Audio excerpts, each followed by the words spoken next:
Hi guys, this is GSMDome.com and I'm here with the unboxing of the Realme 14 Pro. We're going to find out what's in the box and what makes this device special. By the way, this is the lighter version of the Realme 14 Pro Plus, which we already unboxed. And what makes this phone special is the fact that the backside is thermochromic. It can change its color. This is pearl white and it becomes actually blue when subjected to temperatures below 16 degrees Celsius. So let me just fire it up and just clean it a bit. I've been in Barcelona all day taking photos with it, so yeah, some lint may happen. Okay, so the price of this phone is around $400. The higher priced version is the Pro Plus, which is $500. And they have a similar backside, you could even confuse them, but each version comes with a unique pattern. Okay, so in the box we're getting the following. This is a cable going from USB-C to USB-A.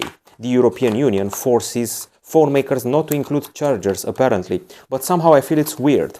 They're citing eco-friendly reasons, but I don't understand, because when you're buying a charger it comes a separate plastic and cardboard box. This is the keys to access the slots. We have manuals, warranty and quick start guides, of course, and a case which is flexible and dark gray. Okay, that's everything available inside the box. I think it's time to discuss the phone. First of all, a very resilient body. It's got military certification, it's got IP68, and of course it also has other types of certification. It got IP68 and IP69, which means that hot jets of water can splash it and still it remains unscathed. It's available in white, gray or pink even. It measures 7.55 or 7.8 millimeters depending on the version you're buying. Weighs around 180 grams. Once again, IP68, IP69 certified. High pressure water will not phase it. In case you're wondering how to tell that you're using either one of the models, if you're using the 14 Pro or if you're using the 14 Pro Plus, this one has more curved edges. That's one way of telling. Aside from that, the back looks pretty similar, including the triple flashes at the back. Okay, so I should probably also mention that this is military standard 810H, and it's got a collaboration here between Realme and Valeur Design, a Nordic studio. The panel becomes blue when subjected to lower temperature. It's inspired actually by the jellyfish in the sea, this whole technology, thermochromic. Now the material is plastic for the back and a plastic frame as well, but you can also have a version with leather imitation rather. Now if you go into the screen, the panel you're seeing here, this beautiful bright panel, is smaller than the Pro Plus, 6.77 inches, still a pretty quality OLED that shows 1 billion colors, has a 120 Hz refresh rate and up to 4500 nits of brightness. It also got a more impressive screen-to-body ratio, which is 90.9% compared to the other model, which has, I would say, slightly bigger bezels. The thing is that these edges are more curved than that model. The resolution is 2392 over 1080 pixels. Now, inside the phone we have a MediaTek processor. The other model had actually a Snapdragon 7S Gen 3. Let's actually confirm this. And aside from the MediaTek Dimensity 7300 energy, which we have here, which by the way is a 4 nanometer chip, let's confirm it.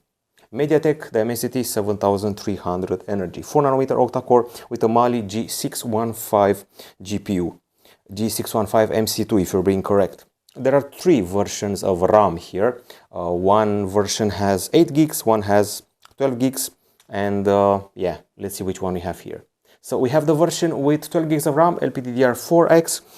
I should also mention that you can add 14 gigs of RAM extra from a special feature in the settings. We have half a terabyte of storage, 512. There are versions with 128 and 256. There's no micro SD. There's no audio jack. They're keeping things pretty slim this time around. We do have stereo speakers, once here and once the earpiece here at the top side. There's no hole punched in the top side of the phone, especially for it.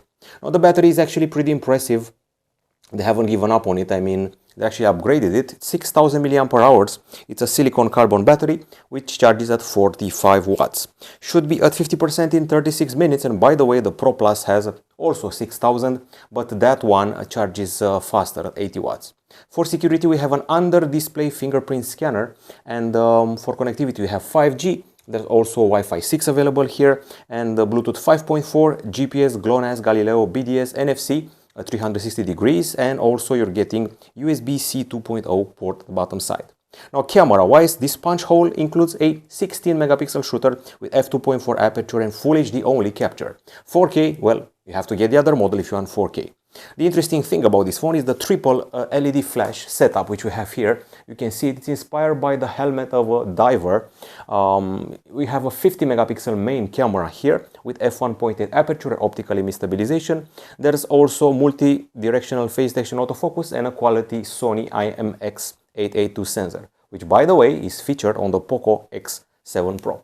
Even though you don't have a dedicated telephoto camera, you can do 2x zoom, 2x lossless zoom straight from the main sensor. You also have 5x, and believe it or not, this is not any telephoto, this is just digital.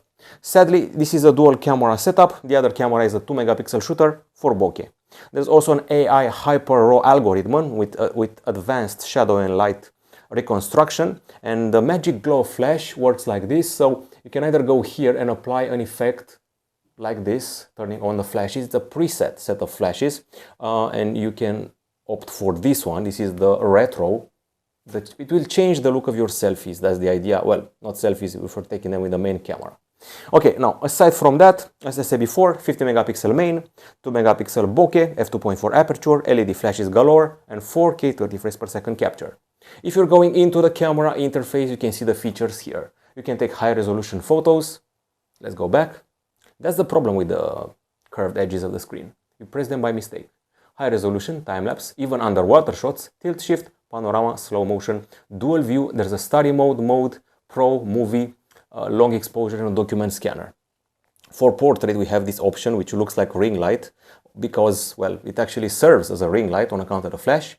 And we also have the photo section where we can actually play with the flash even more. So if you select fill light, so we go here and select fill light, you can actually mess around. This is the coldest level of the flashes, and this is the warmest level of the flashes. And then you can change the brightness. This is the lowest brightness of the flashes.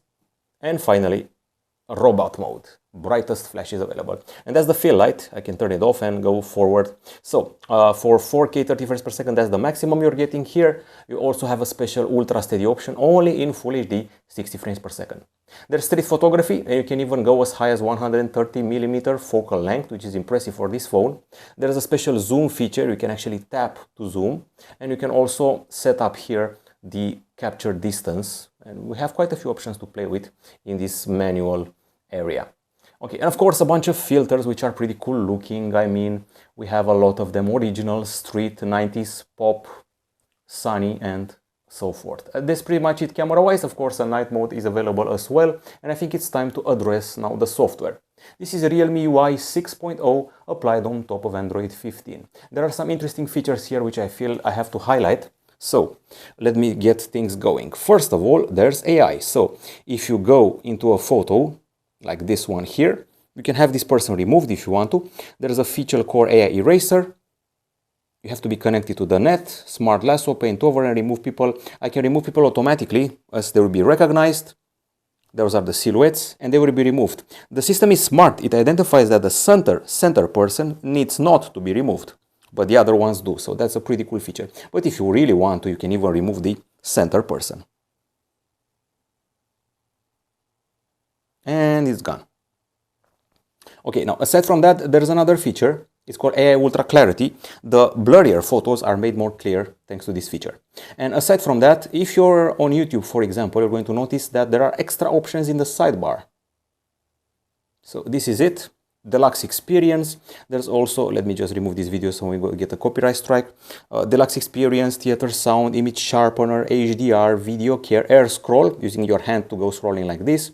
Screen translate and voice translate. This sidebar can be triggered, of course, in any time you want, and sometimes it offers some extras. For example, we have the file dock, and you can actually drag stuff in the file dock, including photos and text. So if I want to, let's go back, maybe select another photo, let's say this one, I can keep it pressed.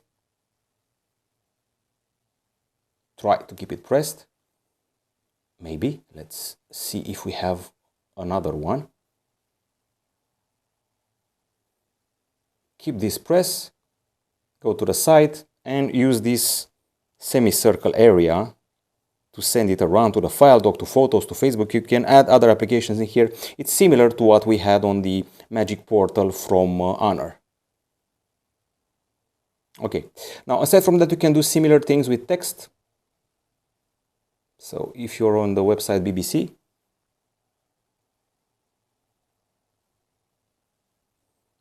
okay, you can select this, you can press this and send it to the side again, either left or right, and do this whole thing here.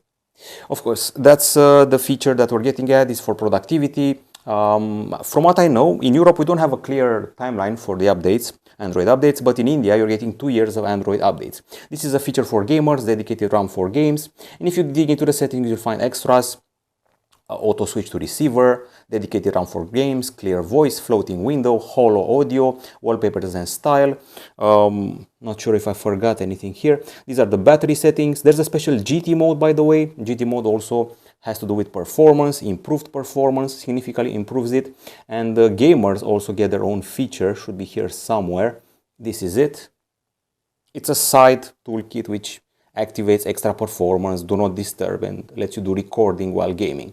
We also have WPS Office, and guess what? We also have AI. There's Gemini. You can issue it commands to help you with your work, do some research when you're planning a holiday, or write a poetry, or generate photos, or you can press this area here and trigger circle to search. You can circle anything on the screen, look it up online. You can recognize music if you want to, or just translate what's on the screen. So that's the AI part of the Realme 14 Pro.